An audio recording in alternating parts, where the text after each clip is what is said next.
po natin, you are the source of blessing. You are the source of blessing. Amen. Salamat po. Ngayon po yung mensahe po natin ay sobrang importante. Sobrang importante. So, as you can see here po, the title of our message, Healing of Faith. So, ang kagalingan po ay hindi lang po patungkol sa mga physical na karamdaman. Though importante po ang physical na karamdaman, but the most important healing po is spiritual healing. Just like the layman na nakilala po ni Peter and John sa temple po. So, itong layman po na ito, itong lumpong lalaki po na to, wala po siyang pag-asa sa buhay niya. He already gave up sa buhay niya. And all he can do is to beg from other people po. Kasi yun na lang po yung kakayahan po ng tao. But Peter and John met him and gave him the accurate gospel. Saan po natin yun makikita? Sa Acts chapter 3 verse 6. Ano pong sabi ni Peter sa kanya? Silver or gold I do not have. But what I have, I give you in the name of Jesus Christ of Nazareth. Walk. So that man was healed physically, but the most important part po, he was healed spiritually po. Not just that po, even his thoughts were healed po. So, ang kagalingan po is not only yung kapag may karamdaman tayo, bigla nagkaroon tayo ng kagalingan. The most important healing po sa buhay po ng tao is spiritual healing. Bakit po? Lahat ng tao ay nasa loob po ng fundamental problem. Therefore po, everything will be healed po kasama na po doon ang ating pananampalataya. So, what is faith po? What is faith? According in Hebrew chapter 11 verse 1 hanggang 3, ano po yung katulad ng binasa po natin dito? Ang pananampalataya daw po ay ipinagkaloob po sa atin ng Panginoon. So, basahin ko natin. Ano daw po yung pananampalataya po natin? Ang pananampalataya ay katiyakan na mangyayari yung mga bagay na inaasahan nyo. Mga bagay na inaasahan nyo. At ito daw po ay katiyakan na mangyayari yung mga bagay na inaasahan ninyo at paninindigan tungkol sa mga bagay na hindi pa nangyayari. So, ibig sabihin po nito, faith is about yung makita ninyo ano ba yung pag-asa ninyo. Ano ba yung dinidesire po ninyo. When we say faith po, makikita niyo po mismo yung totoong kasagutan. Yung mismong kasagutan po, yung dumating po sa inyo. So, minsan po sa atin, when we are praying po, kapag tayo po ay nananalangin, may pagkakataon po na kahit tayo ay nananalangin, it seems like na yung prayer natin, it's far from us. Parang sobrang malayo sa atin. Pero ang pananampalataya po, kahit hindi pa po dumadating yung bagay po sa inyo, you already believe that your prayer po, yung panalangin po ninyo ay padating na po sa inyo. Ang tawag po natin dyan ay pananampalataya. Di po ba marami po tayong desire? Marami po tayong gusto. Like we want yung gusto natin, yung pangako natin, maging maayos yung buhay nila, yung anak natin, maging maayos yung future nila. So that is the desire of our heart. So yung mga deaconess po natin, some of you, one of your prayer topics, makatapos ng pag-aaral yung anak ninyo, yung apo ninyo, maging maganda yung kinabukasan nila. That is your hope, that is your desire. At yung pananampalataya po, kahit hindi pa po dumadating yung mga bagay na inaasahan po ninyo, pero kung kayo po ay naniniwala, that is faith po. Amen po ba? Ano pong tawag po natin dyan? Reality po. Ibig sabihin po nito, yung kasagutan na totoong nakikita po ninyo sa inyo pong mga mata.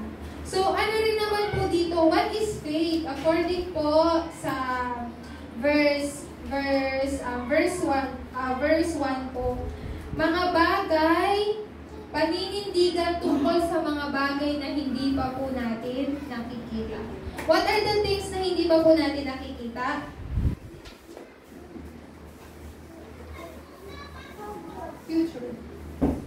None of us here knows the future po. Tama po ba? Wala po sa atin ang hindi po ang nakakaalam po ng hinaharap po. Pero God knows our future already. At yung pananampalataya po, kahit hindi pa po dumadating yung hinaharap po na to, kayo po ay naniniwala na padating na po yun sa inyo. So like for example, you are really desire, yung yung granddaughter ko, yung mga anak ko, magkaroon sila ng magandang buhay. And that is your desire po. Pero none of us knows kung ano po yung mangyayari sa hinaharap. Pero ang pananampalataya po, faith, yung pananampalataya po ninyo, yung resulta ng pananampalataya po na to, ay magiging evidence. It's like for example po, you are praying right now, yung pregnant ko, yung apo ko, maging maayos yung buhay nila. Then, nagkaroon po yun ng kasagutan, then that will become your evidence. That is your evidence already po. Kaya nga po mga deaconess po, mga adult members po, atin pong mga elders, do not ever be deceived po. Kasi God already holds the future of your remnants, of our remnants po. God already holds the future of your children po. Yung mga anak po ninyo. So meaning to say po, though we cannot see the future, but you can see the future. How? How po? Because of God's word. Because it's God's promise po. So when you hold on to the covenant of God, God will show you and your children's future po. Amen po ba? Amen. So do not ever be deceived by your little problem po. Do not ever be deceived by your little situations po. Let me correct that po. Para po sa ibang tao, it seems like a little, pero sa inyo po, malaki. But in the eyes of God, it's not a problem po. Ibinibigay niyo po yun sa inyo bilang isang pagpapala. So tayong mga anak ng Diyos, we have to change the way we see things. Amen po ba? Amen. We have to change the way we see things, the way we see people, the way we see situation po. Bakit po? Just like in tree concentration, in daytime, when you see people, when you face situation, when you hear a lot of rumors po, change that into prayer. Ang ibig sabihin nun, change the way you see things po. Amen po ba? Amen. Kaya nga po, ano po yung magiging ebidensya po ninyo? Ang resulta ng pananampalataya nito. Yung future po, hindi pa po dumadating. Ulitin ko po, none of us can really understand what future holds po. But God knows already. So just keep on following yung salita po ng Diyos. At ano po yung nakikita po natin? True faith po sa pamamagitan ng pananampalataya. In verse 3 po, dahil sa pananampalataya nauunawaan natin na ang sanlibutan ay nilikha sa pamamagitan ng salita ng Diyos. We can understand, we can recognize the Word of God. Sabi po sa verse 3, hindi daw po, wala pong mga bagay na nilikha dito sa mundo na hindi sa pamamagitan ng salita. Lahat po ay nilikha ayon po sa salita po ng Diyos. Therefore, ano po yung dapat po natin makita? All we have to see po, kailangan po natin makita po kung ano po yung mga bagay na inihanda po sa atin ng Panginoon. Kailangan po natin, ano po ba yung dapat nating ipanalangin? All of us have this desire. But what is God's desire? This is what God's will po. This is what God's desire. You have your own desire po ng heart ninyo. Meron po kayong sariling gusto. Meron po kayong sariling inaasahan. Pero ang mas inaasahan, ang kagustuhan po ng Diyos ay ito. Ano pong nakasaad sa Matthew chapter 6 verse 33? What do you have to seek? The kingdom of God.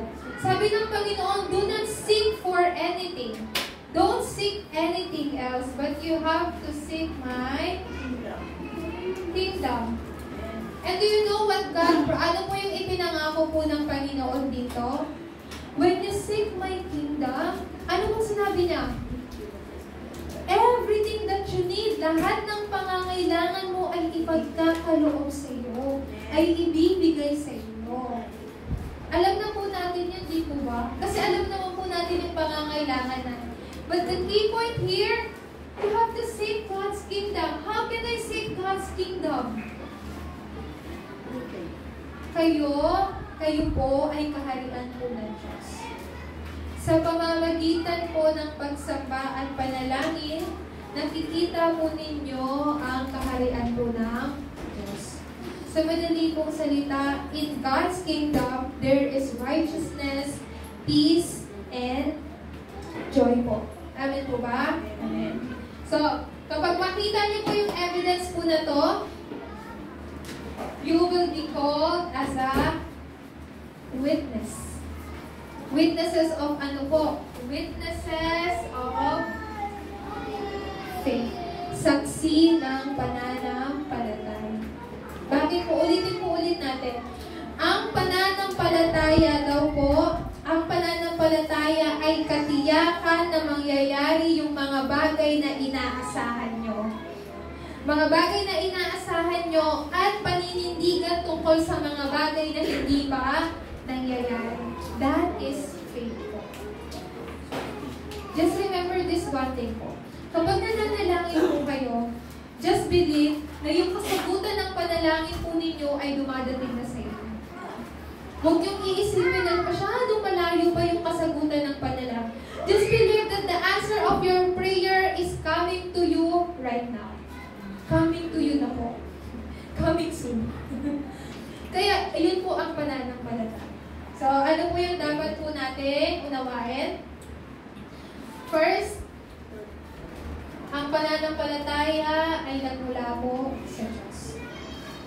Ang pananampalataya po ay nagmula po sa Diyos. Bakit po sa Diyos nagmula ang pananampalataya? We call this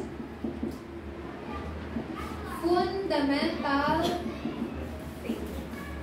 Pangunahing pananampalataya na ibinigay po sa atin ng Diyos. Ang pananampalataya po natin ay nagmula po sa Panginoon. Ano pong sinabi sa Ephesians chapter 2 verse 8? Ano pong nakasaad po dito? Kayo po ay tumanggap ng kaligtasan dahil ito po ay regalo po ng Diyos. Regalo po ng Diyos at ito daw po ay ibinigay na libre po ng Panginoon para wala daw po makapagmalaki sa kanyang harapan.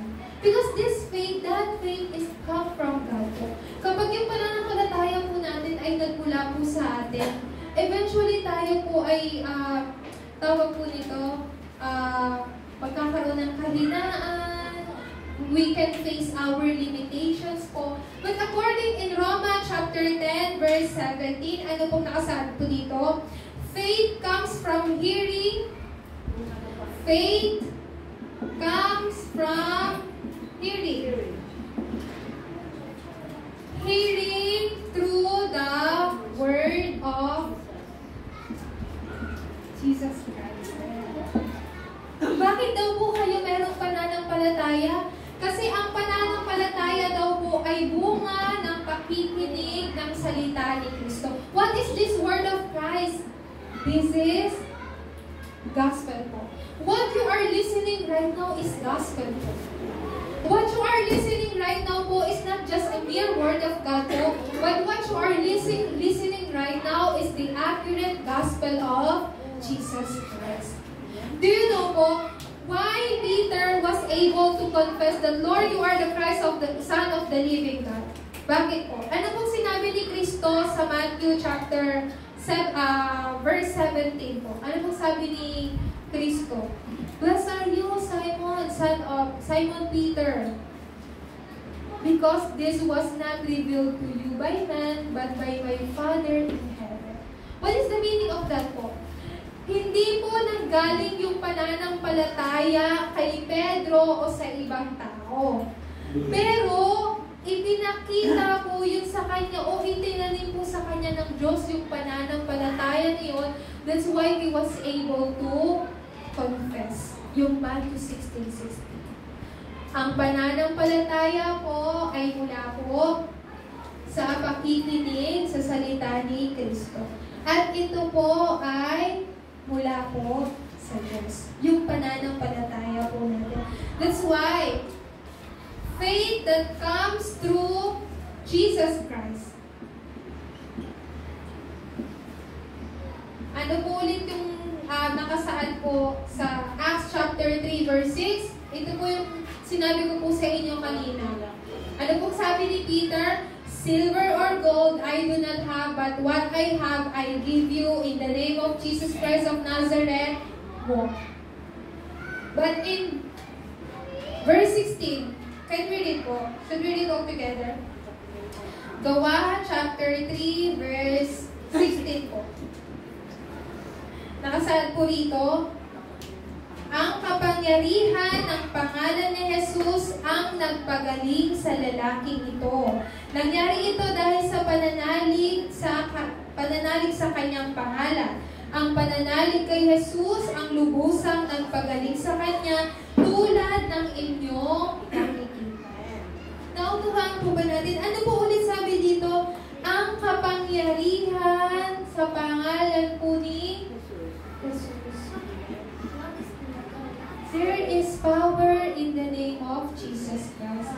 And because of that name po, this lame man was healed. Nagkaroon po siya ng kagalingan because of the name of Jesus Christ. And kayo din po, you possess the name of Jesus. You have the name of Jesus. Meaning po, you have the power, you have the blessing, and you have everything. It seems like you don't have everything, but you possess everything. Amen. Amen. It seems like you have nothing, but you possess everything. It seems like you are just nobody, but you can save everybody po. Amen po ba? Amen. So do not have self-pity po. Self-pity is not good. Kawawa naman ako. Wala akong kakayahan. Mahina ako. It will destroy your brain po. Totoo po yun. It will destroy your brain. When you are, siguro isang best, dalawang best na self-pity, walang problema. But if you have self-pity po, more than half of your life, ano po mangyayari po sa atin? We are children of God already po. Amen po ba? Amen. So instead to have self-pity po, magkaroon po kayo ng self-confidence po because you are God's children po. All of your problems po, lahat ay ibigay po sa Panginoon. And Hebrews chapter 11 verse 38, makikita po natin dito.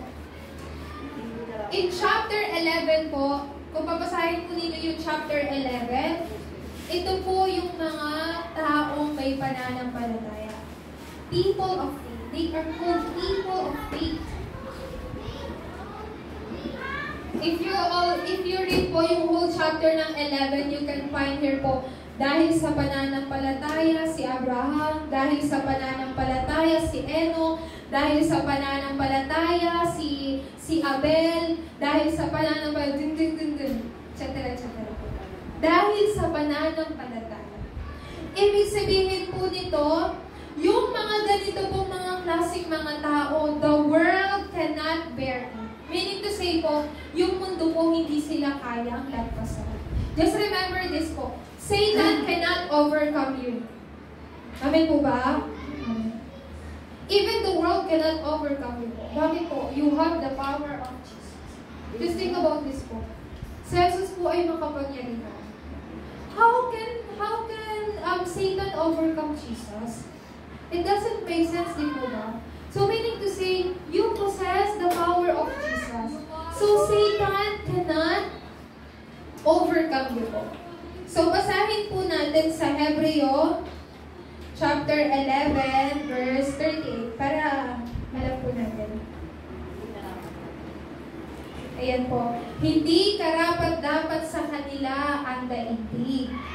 Nagpagala-gala sila sa mga ilang at kabundukan. Nagtago sila sa mga yungib at lungga sa lupa. Sino po ito? They are people of faith. Meaning to say po, ito pong mundo, hindi po karapat-dapat sa atin ito. Why? Kasi even this world hate Jesus. So this world will hate you too. So it's okay po even if you face problem. Just remember po, you already have one unique solution that Jesus is the Christ po. Isa po pong example. Let me give you an example po. Si Abraham. Nakasulat din po, naka-record din po si Abraham sa Hebreo 11. By faith, dahil sa pananampalataya si Abraham. Dahil sa pananampalataya si Isaac. So do you know po, because of Abraham's faith, he was considered an ancestor of faith po. Ama ng pananampalataya. Pero alam niyo po kung ilang beses nagkaroon ng unbelief po si Abraham? Marami-rami din po. Sinabi po ng Diyos kay Abraham, nabibigyan kita ng sarili mong anak. Of course, Abraham believed po. Pero si Sarah, hindi po siya naniwala. Bakit po? Kasi matanda na sila. Paano po sila magkakaroon ng anak? Pero kung si Abraham po, totoo pong tunay na naniwala po sa Diyos, hindi na po susundin po yung kagustuhan po ng asawa po niya. That's why Ishmael was born po. Kasi si Ishmael ay bunga ng hindi pananampalataya po ni Abraham.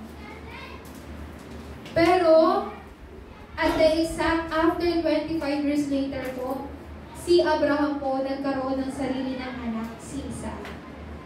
So, si Abraham, he was a man of faith po. Not just a man of faith, pero ancestor of faith po. Ibig sabihin po nito, kahit meron siyang hindi pananampalataya, but God credited him as a righteous. Righteous daw po. What else po? Lagay po natin dito. He is the ancestor of faith. How about si Moises po? Si Moises po, he is the leader po ng mga Israel. God used Moises po para i-lead yung mga Israelites out of Egypt po. Para makalaya po sa Egypto. Ito po si Moises, sumunod po siya sa salita po ng Diyos. Kaya sa pamamagitan po ni Moises, God recorded yung Genesis, Exodus, Leviticus, Numbers, Deuteronomy. Alam niyo po yung mga sa Bible. So, God used the life of Moses po dahil sa pananampalataya. So, naka-record po sa Bible na ang lahat ng mga bagay po na to ay dahil po sa pananampalataya. But even this faith comes from God. So, no one can boast. Para wala daw po pagmalaki. When we have this kind of faith po, do you know what will happen next po? Makikita po natin yung pagkilos ng pananampalataya natin. Ulitin ko po, ang pananampalataya ay nagmumula po sa Diyos. At ang pananampalatayang ito ay bunga ng pakikinig natin ng salita kay Kristo. So, ibig sabihin po na ito, even at this time, God is giving you faith through His Word. When you are feeling discouraged, when you are feeling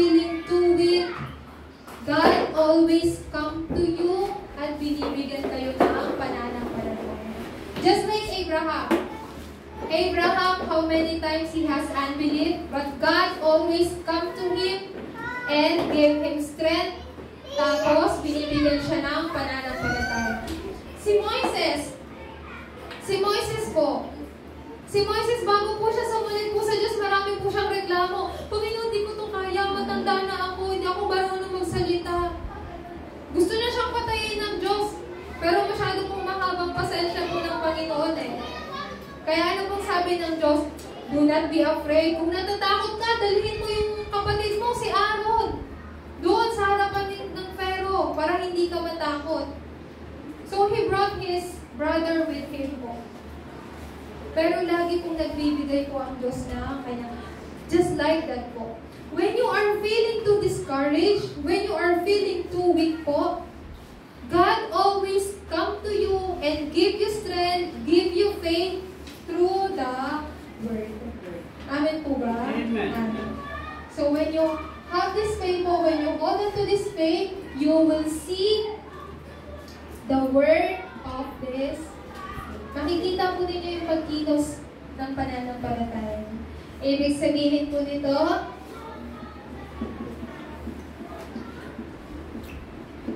magsisimula nyo na pong i-enjoy what is your fundamental, fundamental blessing. What is your original blessing po? Ano po ba yung pangunahing atin pong, pagpapala? What is our fundamental blessing po? The fundamental blessing you have po, ay meron po kayo trono po ng Diyos. Kayo po ay merong pagpapala po sa trono po ng Panginoon. So, ibig sabihin po nito, ang tatlong persona po ng Diyos ay lagi po ninyo nakakasama. Just here. With. Ano po ang ibig sabihin po ng with? Lagi niyo pong kasama ang Diyos. God is with you. With you. Kahit saan po kayo magpunta, this blessing po of with ay lagi po ninyo nakakasama. Ano po may sinabi sa 1 Corinthians chapter 3 verse 16? Kayo ay mga templo ng Diyos. Ang Espiritu ng Diyos ay nananahan sa inyo. Kayo po ay tinawag na Kanya pong mga templo. What else po? This Emmanuel. God is with us. With is ikaw, tapos ang Diyos, you are one-on-one. Emmanuel is with us. Ngayon po nakakasama natin ang Diyos. We cannot see God because He is Spirit po. Pero the fact that God is with you, no one can change that po. Even your situation cannot change that. You have not good situation right now. It doesn't change the fact that the triune God lives within you po. Amen po ba? Amen. This triune God holds the power. What kind of power? Power from His throne. So God is with you with His power. Amen po ba? Amen. So oneness. Hindi lang po natin nakakasama, pero nakakasama po natin ang Diyos maging dito sa loob ng ating simbahan, kahit nasan man po kayo. Ano pong sinabi po sa Romans chapter 8 verse 28? Sa lahat po ng pagkakataon, ang Diyos ay nakakasama natin. Pinagsasama-sama po ng Diyos ang lahat ng bagay para sa inyo daw pong ikabubuti. Para daw po sa ating ikabubuti.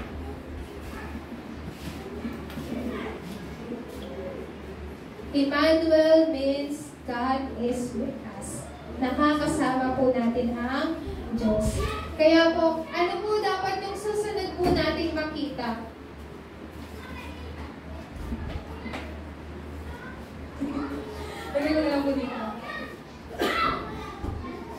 Genesis 1:27-28. This is your fundamental blessing. You have the identity and authority. That is your original blessing po. Our fundamental blessing. And just like what Abraham received po in Genesis 12:1-3, I will just tell you one thing po from here. Representative blessing. Abraham became a representative blessing to his family po. Kayo po, you are the representative blessing of each of your family line. Amen po ba? Amen. Kayo po yung dahilan bakit po pinagpapala yung pamilya niyo. Baka sabihin niyo po sa akin, Pastora Sheila, pinagpapala mo family ko. Don't say that. You are a blessed children of God po.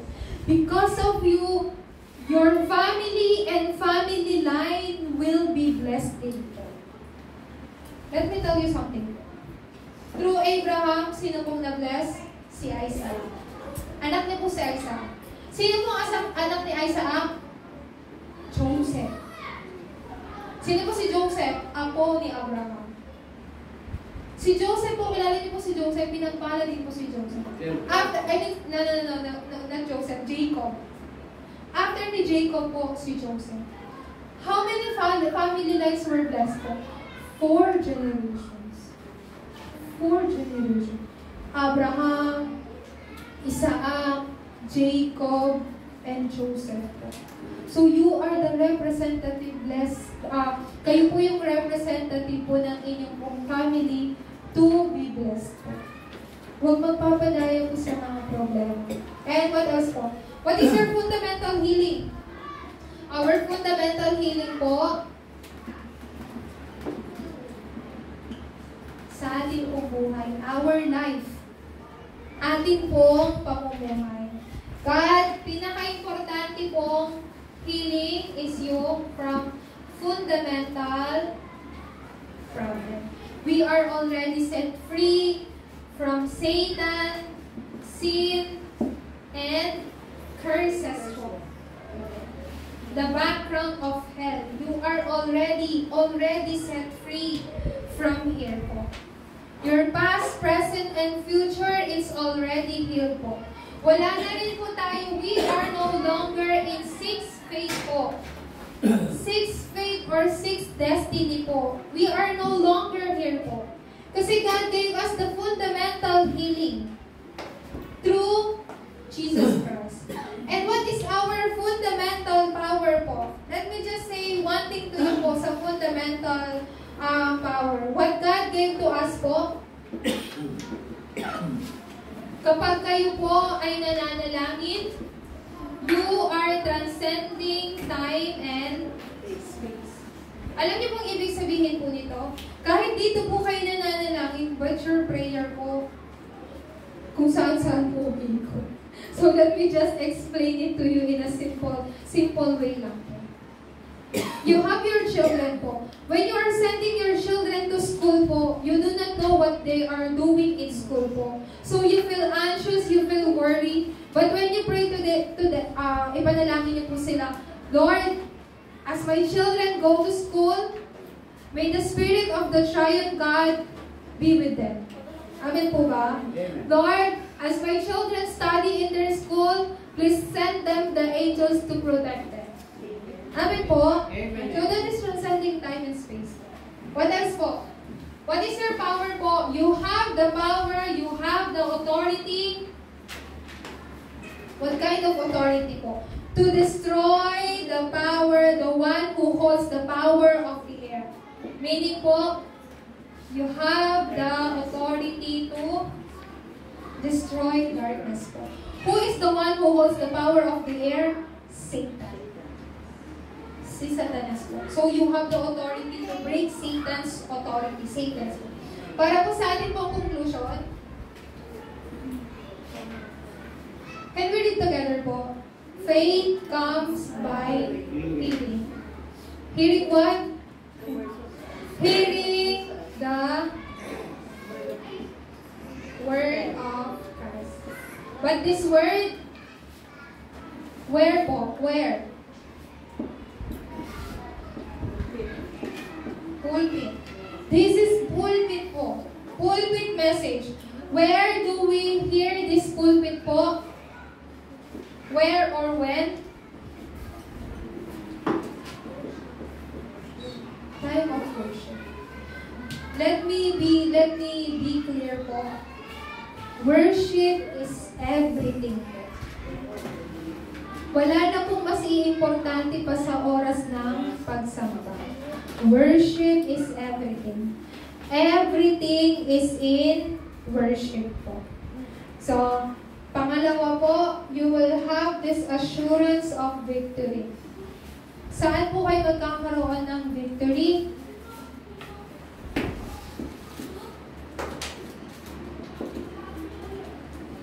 You can overcome unbelief po. Hindi pananampalataya. We all have unbelief. Ang pagrereklamo po ay unbelief. Complaining, it's unbelief. Why? Kasi ang pagrereklamo po, hindi tayo nagrereklamo sa ibang tao, but we complain to God po. Kasi sino po ba yung lumikha sa atin? Ang Diyos. So meaning to say, when we have reklamo, nagrereklamo tayo sa Diyos. Di po ba? So you will have this kind of feeling po, unbelief. What else po? What kind of yung bagay na ma-overcome po ninyo?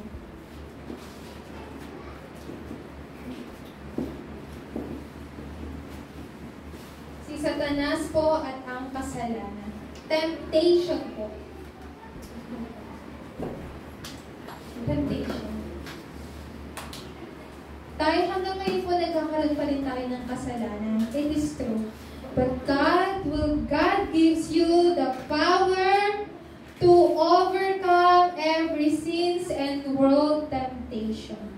That's why God gave us faith. Kaya nga po, according po sa Romans chapter 1 verse 17, a righteous will live by faith. Saan daw po tayo mamumuhay? Sa pananampalataya. Where we can live po? By faith. How can we live? By faith. Through faith po. None of us can live po na outside sa pananampalataya. Because we are God's believer, we are children of God, we must live by faith. A righteous will live by faith. If we are righteous, we must live by faith. Who is righteous? Children of God. A righteous po is not a person who do a lot of good deeds. A righteous person is not the one who goes to lots of religions. But a righteous is children of God. So you and I, we are righteous people po. Amen po ba? Amen. Because we have Christ po. We are God's children. So just remember po, ang Panginoon po, hindi lang po pinapagaling. God did not just heal our, yung karamdaman, physical po, or kaya naman spiritual. God also heals our faith po. Minsan nagkakaroon tayo po ng maling pananampalataya, but God also heals that wrong faith. Tayo po ay manalangin. Let us pray po.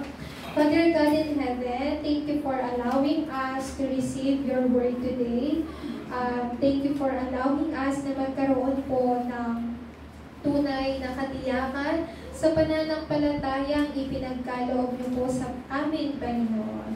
Let us help us to hold on to your word at mapanghawakan po namin ito bilang sa amin, Panginoon, bilang aming sariling kasagutan. Ito po ang aming dalangin sa tanging pangalan ni Jesucristo.